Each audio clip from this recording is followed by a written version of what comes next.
अस्सलाम वालेकुम मन आपको आपके दोस्त आपके भाई थी अभी दास का सलाम। उम्मीद करता हूँ तो आप लोग खैर ऑफिस से होंगे, जहाँ कहीं भी होंगे अपने लिखाना के साथ एक अच्छी ज़िंदगी बसर कर रहे होंगे। ब्लू सिटी क्या फाइलें वापस ले लेगा, नोटिफिकेशन तो जारी हो चुका है, लेकिन ओवरऑल कुछ चीज़ें जो हैं वो क्लियर नहीं है। बहुत सारी मुख्तलिफ चीज़ें मुख्तलिफ क्या सराइयाँ आ रही हैं कि ये कैसे रिटर्न होगी फाइलें। ठीक हो गया, मैं एक सिंपल सा एक जवाब दे रहा हूँ तमाम लोग जिनके पास फाइल्स मौजूद हैं, उनको एक सिंपल सा जवाब दे रहा हूँ। जो भी फाइल आपके पास पेड है, दो क्या से नहीं है मार्केट में कि एक वो फाइल रिफंड होगी जो ऑलरेडी सारी ड्यूज क्लियर है जिसमें, या वो फाइल रिफंड होगी जिसमें पैसे कम क्लियर है। एक ये चीज़ क्वेश्चन मार्क है, इसका जवाब मेरे पास भी नहीं है। मैं हल बताने लगा कि अगर आपने फाइल को रिफंड करना है तो क्या करना है। जिन लोगों के पास ब्लू वर्ल्ड सिटी की फाइलें मौजूद हैं, पहली एडवाइस कंटिन्यू करें, लॉन्ग रन पे जाएं, प्लॉट लें। अभी 5-6-7 साल लग जाने हैं प्लॉट मिलने में, लेकिन ये है कि लॉन्ग रन पे बहुत फ़ायदा है और आपको सस्टेन करना पड़ेगा। 5-6 साल पहले हो गए हैं, जो पहले दिन से मेम्बरान है, हर बंदे ने शुरू दिन से जो इन्वेस्टमेंट नहीं की हुई, किसी ने 2022 में, 23 में, 24 में। ओवरऑल ये है अगर आपके पास अभी फाइल है और वो नॉन बैलेटेड है तो आप जहन में रखें कि प्लॉट मिलना है 6 साल बाद। अगर आपके पास फाइल है और वो बैलेटेड है तो आप जहन में रखें प्लॉट मिलना है 4 साल बाद। अगर आपके पास फाइल है, प्लॉट भी है, बैलेटेड भी है और पोजीशन भी मिल गया तो फिर तो फौरन प्लॉट ले लें, फिर तो कभी ना बेचें ना वापस करें। तो दो ऑप्शन है, कोई भी फाइल है जिसमें बैलेट नहीं हुआ अभी, इसको हटा देते हैं। अगर इस पर्टिकुलर बैलेटिंग में आ गई है ना फाइल, जो भी बैलेटिंग होनी है उससे हटा के जिन फाइलों में आप एलिजिबल है बैलेटिंग के लिए, वो जिस बैलेटिंग भी होनी है उसमें आप जो है आप उसी कैटेगरी में लाया करते हैं जो बैलेट हुई हुई है। ठीक हो गया। और अगर आपके पास बैलेटेड फाइल है तो फिर 3-3.5 साल वेट करें, और नॉन बैलेटेड फाइल है तो 6 साल वेट करें, तब प्लॉट मिलेगा। और जितने पैसों की फाइल है उतने ही समझे डेवलपमेंट चार्जेस बिल देने हैं अपने, ये भी जहन बना लें।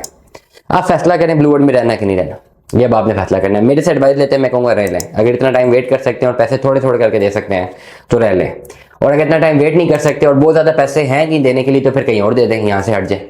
अभी फैसला आपने लेना है। फैसला लेने के बाद आपने करना क्या है, अगर आप अपना फैसला बना लेते हैं कि जी अब आपने वापसी करनी है फाइल को, तो दो चीज़ें मैं आपको बता दूं जो कि बड़ी क्लियर कट है। एक, फाइल बिकते वक्त जो रिबेट मिलता है, रिबेट मिलता है डीलर को। लेट अस सपोज ₹1,00,000 की फाइल अगर आपको बेची है किसी ने भी, वो ₹1,00,000 की फाइल, उस पर लिखा भी हुआ है कि ₹1,00,000, वो आपने ₹1,00,000 की उससे बेची, लेकिन उसके अगेंस्ट जब सोसाइटी ने उसको रिबेट दिया, उसको उसका कमीशन दिया जो सोसाइटी ने उसको कैश फॉर्म में किसी भी फॉर्म में दिया हुआ है। ठीक हो गया, वो कमीशन उस डीलर के पास है। तो अगर आप अपनी फाइल को रिटर्न करते हैं तो जो रिबेट या वो कमीशन था, वो कमीशन सोसाइटी काट के आपको देगी। वो पैसे सोसाइटी के पास है, उसको डीलर के पास है। और डीलर का भी हक बनता है, डीलर को ना करना शुरू कर दीजिएगा। डीलर ने क्यों ली, क्यों डीलर इसलिए बैठा, अगर फाइल आपको बेच रहा है तो उसे सोसाइटी से कमीशन तो लेनी, आपसे तो नहीं ले रहा ना, चाहे जितने मर्जी रेट पे बेचिए। बहुत सारे लोगों को ये भी मसला होता है कि हम डीलर से फाइल भी ले लें, वो हमसे जो है कमीशन भी ना दे, सोसाइटी से भी कमीशन ना ले, तो फिर वो किस लिए बैठा हुआ है। फिर आप डायरेक्ट सोसाइटी से ले लिया करें, सोसाइटी से आप डायरेक्ट जाकर अपनी डील खरीद लिया करें, अपनी मार्केटिंग मेंबरशिप खरीद लिया करें, अगर आप चाहते हैं कि आपको कोई कमीशन ना देनी पड़े। तो इस बात पे तो मैं डीलरों का साथ दूंगा, ये तो उनका हक बनता है, हमारा भी हक बनता है, to be very straightforward. तो जो फाइल आपने ली हुई है पहले किसी भी डीलर से, उसके अगेंस्ट जो सोसाइटी को जर्मन पैसे गए हैं वो रिफंडेबल है, जो पैसे रिबेट में थे वो नहीं रिफंडेबल। प्लस ओवरऑल जो आपने इंस्टॉलमेंट जमा करवाते हुए जहां जहां पे डिस्काउंट लिया हुआ है, वो जो डिस्काउंट की अमाउंट है वो भी रिफंडेबल नहीं है। लेट अस सपोज आपका 10 लाख रुपए वापसी पे जाते हैं, कि लेट अस सपोज एग्जांपल दे रहा हूँ कि 10 लाख रुपए आप कहते हैं मुझे रिफंड चाहिए, तो जो रिबेट था वो भी कटेगा, और 10 लाख जमा कराने के लिए अगर आपने वो कैश जमा नहीं कराए हुए और डिस्काउंट फॉर्म जमा कराए हुए हैं, चाहे वो डीलर, वो भी आप डीलर को देते हैं, चाहे डीलर ने आपको इसमें डिस्काउंट दिया है, ₹1 का दिया है, 10 का दिया है, 10,000 का दिया है, या ₹1 का भी नहीं दिया, वो आप कम्युनिकेट करेंगे उस डीलर के साथ। ठीक हो गया।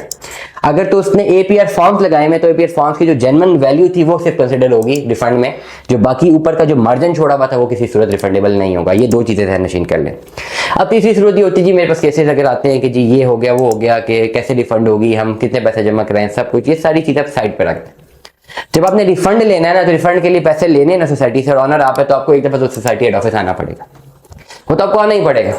आज जब आपने फैसला ले लिया है कि मैंने अपनी फाइल को वापस करना ही करना है, तो फिर कोई और तो नहीं करा पाएगा ना, क्योंकि पैसे तो आपको मिलने हैं आपके नाम पे, जिसके नाम पे फाइल है वो ऑनर है, चाहे भाई है, चाचा है, मामा है, ताया है, किसी को कुछ नहीं होना, वो जो बंदा है उसकी जरूरत है। फाइल पकड़े, हेड ऑफिस आ जाए, जमा कराए, मैंने रिफंड लेना है, जितने पैसे रिफंड होने आपको दे देंगे, तो जिंदगी थोड़ी सी आसान करे।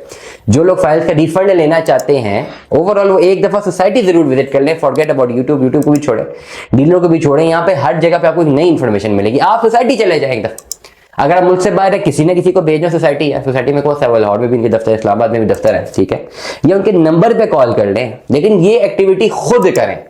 एक दफा एक्टिविटी खुद करें, और आपको डायरेक्ट एक डाटा मिल जाएगा। फिर आप यूट्यूब से पूछ लें, फिर आप मुझसे पूछ लें, फिर आप किसी से पूछ लें कि वो क्या इन्फॉर्मेशन दे रहा है। उसमें अगर तजाद हुआ तो वो बंदा गलत बता रहा है, अगर वो बात बिल्कुल सिमिलर हुई तो मतलब वो बंदा ठीक है, आप उसके थ्रू भी अपना प्रोसेस करवा सकते हैं। दुआ में याद रखिएगा, अपना बहुत सारा ख्याल रखिएगा। स्टे ट्यून्ड में। अल्लाह हाफिज़।